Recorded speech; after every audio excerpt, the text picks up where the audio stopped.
Hello students, today I will discuss in human resource management, basic knowledge of human resource. তোমাদের যে ক্লাসটা হয় সেটা ইংলিশে হয়, কিন্তু তোমাদেরকে যেহেতু এটা আমাদের বাংলা চ্যানেল সেহেতু আমরা এটাতে বাংলাতেই ডিসকাশন করব। ঠিক আছে,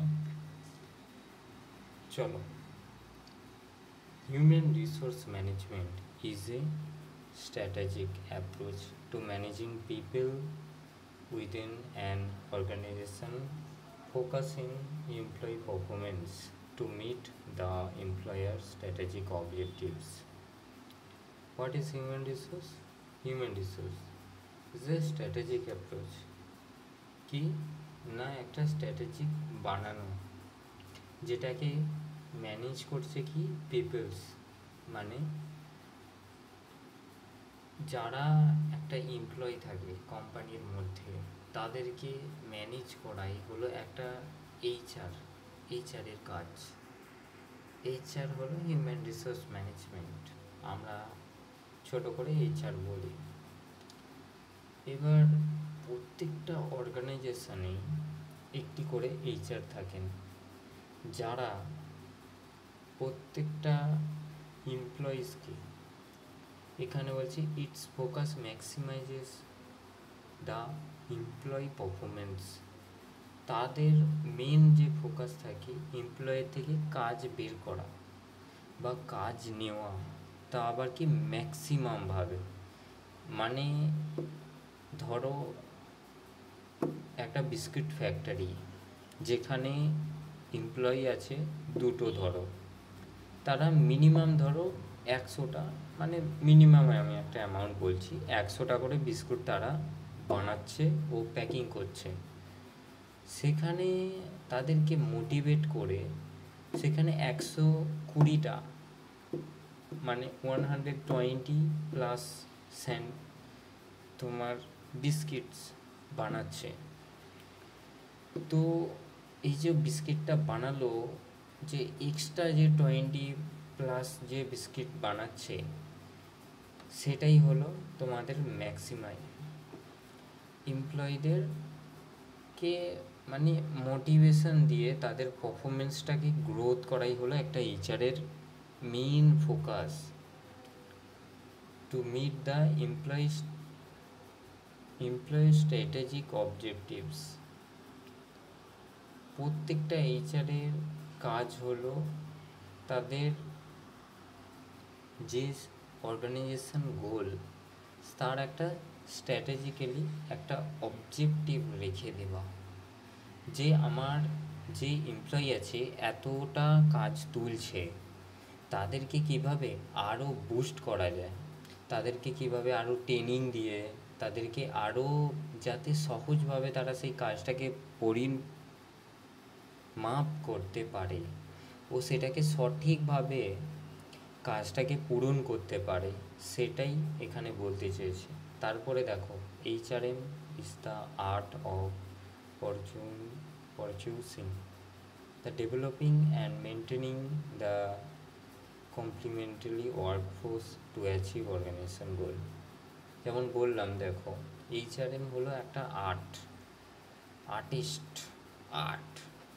যে আমরা কথাটায় বলি বারবার যে আর্টিস্ট, দেখো আর্টিস্ট, সেই রকমই দেখো এইচআর হলো এমন একজন লোক বা এমন একজন পার্সন যার মেন ফোকাস থাকে যে ওয়ার্কফোর্সকে ডেভেলপ করা, তাদেরকে মেনটেন করা। শুধু তো একটা অর্গানাইজেশনে যখন অনেক এমপ্লয়ি একসাথে কাজ করছে, তাদের যে কে আসছে ডিউটিতে, কে যাচ্ছে, কোন টাইমে আসছে, সে কোন কোন কাজ করছে, এবং তাদের যে অফ ডে, ধরো অনেক করে প্রত্যেকটা বড় কোম্পানিতে তুমি দেখে নিতে পারো, কিংবা নর্মাল মিডিয়াম লেভেলেরও যে কোম্পানিগুলো হয় তাদের মধ্যেও তুমি দেখতে পারো, ওখানে কি হয় যে তাদের একটা লিভ পাওয়া যায়, মানে ছুটি নির্ধারিত থাকে শুধু উইকলি, মানে যে সপ্তাহের যে অফ সেটা তো থাকে, তার সাথে সাথে আরও কিছু ঘুরতে যাওয়ার জন্য, মানে ভ্যাকেশন করার জন্য, তোমার কোথাও বেড়াতে যাওয়ার জন্য কি হয়, তাদের ফ্যামিলিকে তো কখনো কখনো টাইম দিতে হয়, এর জন্য কিছু সেট করা থাকে টাইমিং।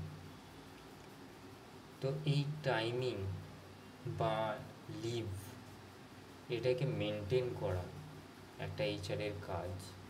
অনেক সময় কি হয় যে ম্যানেজাররা চায় যে আরও বেশি এর সাথে কাজ করিয়ে নেওয়া, মানে একটা প্রোডাক্ট যে ধরো বানাচ্ছে তার সাথে আরও বেশি কাজ করিয়ে নেওয়ার, কাজ কম এমপ্লয়ের মধ্যে, সেটাকে দেখা যে ম্যানেজার এদেরকে প্রবলেম তো করছে না, সেটারও কাজ হচ্ছে এইচআরের।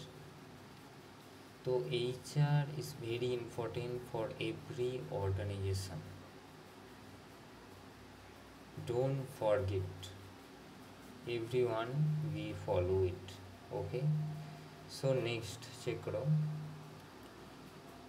objectives of HRM। দেখো objectives of HR, social, socially দেখো practices and legal compliance। এখানে সোশ্যালি দেখো অনেক প্রকার হয় এইচআরএম, যেমন একটা ধরো এমপ্লয়ি অনেক ভালো কাজ করছে, তো তাদের সাথে একটা যে ভালো, যদি একটা এইচআর অর্গানাইজেশনে বিহেভিয়ার করে তাহলে কি হয়, অন্যান্য যেসব তোমাদের এইচআরের প্রত্যেকটা অর্গানাইজেশনের তাদের এমপ্লয়ীদের ডেভেলপ করা, তাদেরকে মোটিভেট করা, তো তাদের যে মোটিভেশান সেটা আসে কিভাবে, লিগেলি কম্পেনসেশন। যেমন কোনো ভাবে সে ফাঁসানো হচ্ছে, তাকে কোনো কাজে সে কোনো ভুল করেছে, বড় ভুল করে ফেলেছে, সেটাকে ইনশিওর করা যে এথিক্যালি কি এই জিনিসটা করেছে, খারাপ কাজই হোক ভালো কাজই হোক, সেটাকে ভেরিফাই করাই হলো এইচআরের কাজ। প্রত্যেকটা এমপ্লয়ের সব সমস্যা সলভ করাই হলো এইচআরের মেন ফোকাস। তারপরে দেখো অর্গানাইজেশন, একটা ইন্টারনালি একটা গোল থাকে প্রত্যেকটা অর্গানাইজেশন, সেই গোলটাকে অ্যাচিভ করার জন্য অনেক অর্গানাইজেশন অনেক রুলস অ্যান্ড রেগুলেশন রাখে প্রত্যেকটা অর্গানাইজেশনে। তো সেই সেটাকে ফলো করার জন্য কিছু স্ট্র্যাটেজি বানানো হয় বা গোল সেট করা হয় বিজনেসে, যে আমাদের এত টাকা দিয়ে এত টাকা আমাদের নিতে হবে, মানে ধরো ইনভেস্ট করছে একটা মানুষ, যে এত টাকা আমার 1 কোটি টাকা ইনভেস্ট করলো, সে চাইছে কি ম্যাক্সিমাম প্রফিট, মানে 80% প্রফিট বা আরও বেশি প্রফিট সে চাইছে।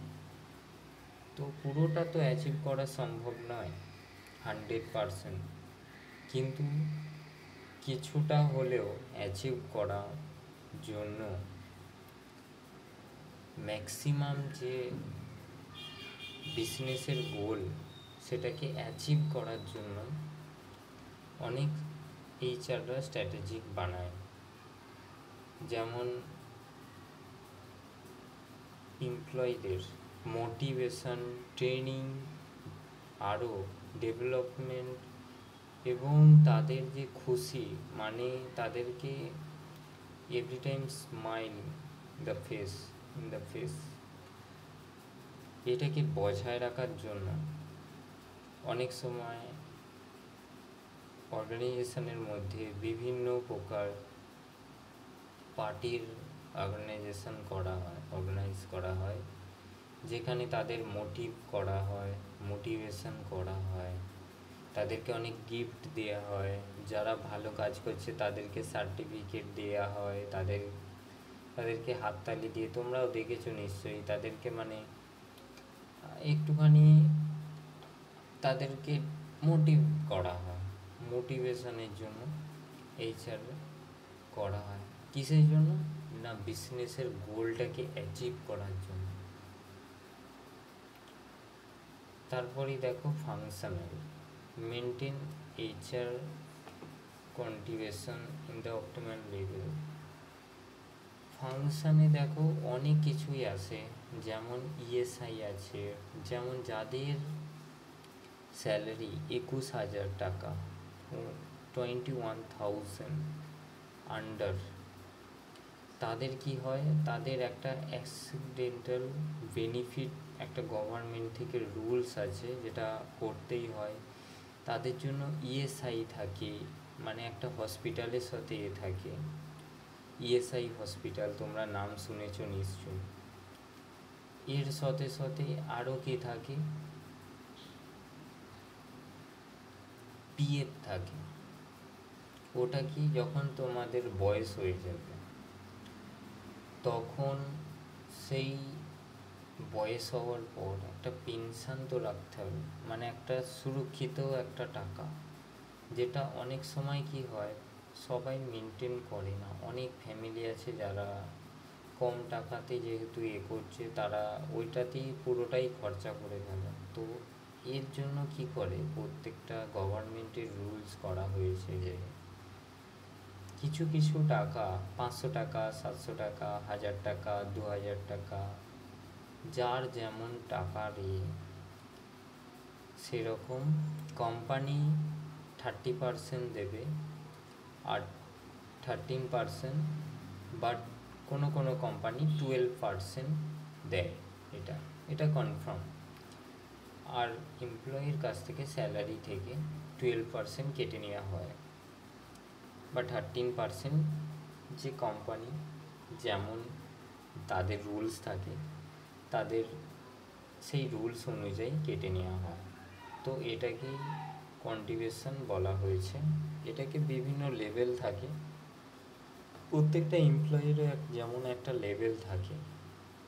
ধরো প্রথমে অ্যাসিস্ট্যান্ট, তারপরে আছে সুপারভাইজার, তার উপরে আছে ম্যানেজার অ্যাসিস্ট্যান্ট, তারপরে আছে ম্যানেজার, তারপরের উপরে ডাইরেক্টরস, তারপরের উপরে চেয়ারম্যান, সেই রকমই চেয়ারপারসন বলতে পারো।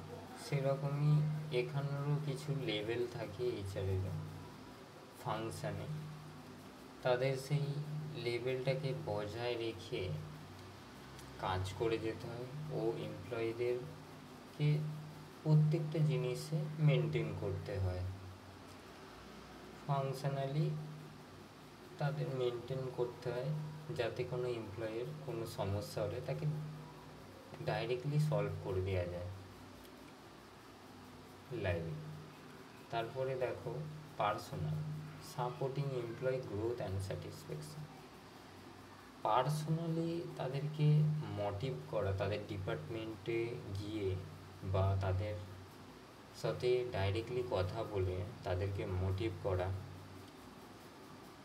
তাদেরকে সাপোর্ট করা, যে আমি তোমার পাশে আছি, তুমি কাজ করে যাও, কোনো সমস্যা হলে আমাকে এসে বলো। এই যে জিনিসটা, এটা এইচআরের ডিপার্টমেন্টেই পড়ে। তো এনি departments of HR, also HR main focus is a growth, employee and satisfaction. মানে সেই এমপ্লয়িটা যে কাজ করছে তার অর্গানাইজেশানে, এমপ্লয়ার সে কি দেখবে, যে তার এমপ্লয়ির গ্রোথ হচ্ছে, তো তাকে ট্রেনিং দিয়ে তাকে গ্রোথ করা। যে এমপ্লয়ি, অনেক প্রকার এমপ্লয়ি থাকে একটা অর্গানাইজেশন, একটা এমপ্লয়ি থাকে যে সবসময় কি করে, তাকে নিজেকে ডেভেলপ করার চেষ্টা করে। আবার অনেক সময় দেখা যায় কিছু এমপ্লয়ি থাকে যারা অতটা ঠিক মেনটেন করে না, ভাই স্যালারি আসছে বাস হয়ে গেল, স্যালারি পাচ্ছি ঘর যায়। এবার এদেরকে যে কারা কোন জিনিসে স্যাটিসফ্যাকশান হচ্ছে সেটাকে লক্ষ্য করা, তাদেরকে সেই জিনিসটা বোঝানো, তাদেরকে মানানো, এই জিনিসটা কি হচ্ছে এইচআরের একটা পার্সোনালি একটা গিয়ে তাদেরকে মোটিভেট করা, এটাই হলো কাজ, অবজেক্টিভস যেগুলো থাকে এইচআরের। তারপরে যেসব গোল যে একটা থাকে, যে এমপ্লয়ীদের এত কাজ করতে হবে বা প্রোডাকশান করতে হবে, এত টাকা করলে ভালো হয়, সেটা দেখে তোমাদের যে ম্যানেজার থাকে, প্রত্যেকটা ডিপার্টমেন্টে একটা করে ম্যানেজার থাকে, তারা ওটা দেখে। কিন্তু যে মেন যে ফোকাস থাকে মানে বিজনেসের গোলটাকে কীভাবে লেভেলে রাখা, তাদের স্যাটিসফ্যাকশান, তাদেরকে সাপোর্ট করা, কোনো সমস্যা হলে তাদেরকে হেল্প করা, সেটাই হলো এইচআরএম এর কাজ। তারপরে দেখো core function of man, HR. এই যে টপিকটা আছে এটা পরের ক্লাসে আমরা ডিসকাশন করব। তোমরা এর পরের ক্লাসটা দেখতে পারো আমার প্লে লিস্টে গিয়ে। ধন্যবাদ সকল, সুস্থ থাকো, ভালো থাকো।